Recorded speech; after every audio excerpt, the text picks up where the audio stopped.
Қайырлы күн, құрметті менің каналымның қонақтары, менің оқырмандарым. Phrasal Verbs, фразалық жетістіктер тақырыбын ары қарай жалғастырамыз.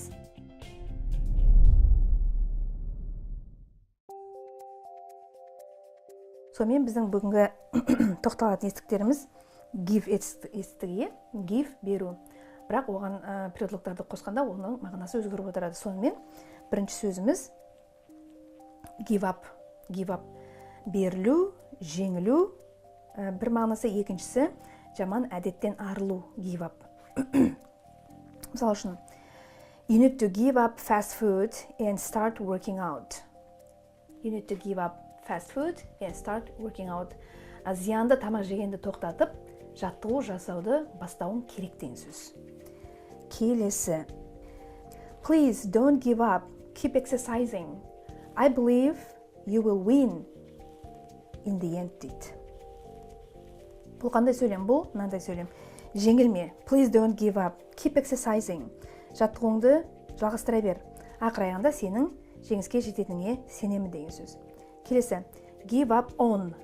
Жаңа give up болған, енді оған тағы да on деген предлогты қосамыз. Give up on. Бас тарту немесе адамдардың бір-бірімен айырылысуы. Don't give up on me, please. Give me one more chance. Менен бас тартпа, маған тағы да бір мүмкіндік бер, өтінемін деген сөз.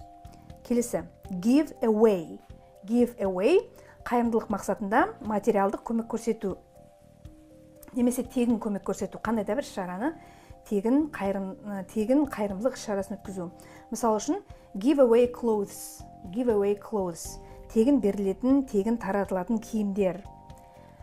Келесі бір сөз тіркесі at a giveaway price. At a giveaway price. Өте төмен бағамен сату. Өте төмен бағамен сату. Келесі етістігіміз fill in. Толтыру. Қандай да бір құжатты, форманы, бланкыны толтыру. Яғни, мынандай сөйлем. He filled in the forms and gave them to me. He filled in the forms and gave them to me. Fill. Дұрыс етістік. Өткен шақ болдықтан filled дедік. Иди жалғаған қостық. Ол формаларды толтырып маған берді. Енді назар аударыңыз. Толтырылған формалар, толтырылған бланктер десек, filled out дейміз. Filled out forms. Filled out. Еске сақтаймыз. Get up. Төсектен тұру. I get up at 7 every morning. Мен әрбір күні сағат 7-де тұрамын деген сөз, ұйқыдан оянамын деген сөз яғни. Get along with. Get along және тағы да with деген предлог бар. Бұл тіл табысу, тату тәтті өмір сүру дегенді білдіреді.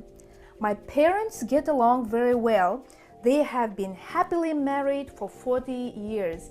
Менің ата-анам өте тату тәтті тұрады. Олар 40 жыл бойы бақытты өмір кешіп келе жатыр деген сөз. Келесі.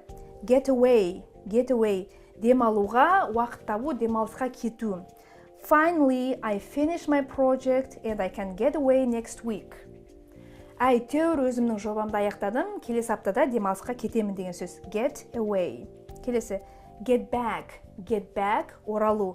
Back деген қандай да бір іс-әрекеттің қайтадан кері қарай болғанын білдіреді.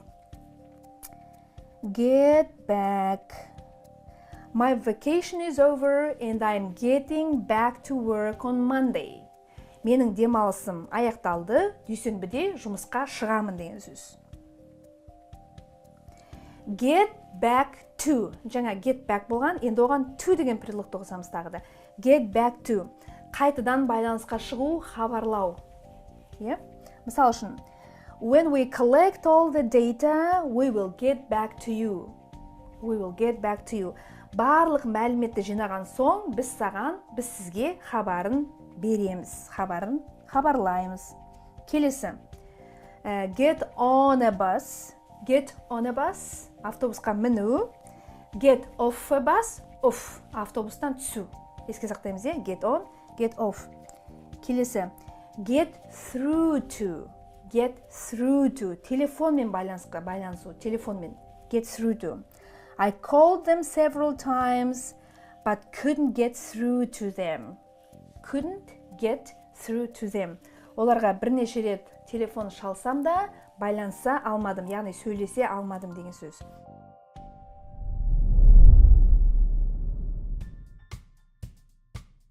Phrasal Verbs, яғни фразалық естіктерге арналған кіріспе сабақтарымыз осымен тәмам.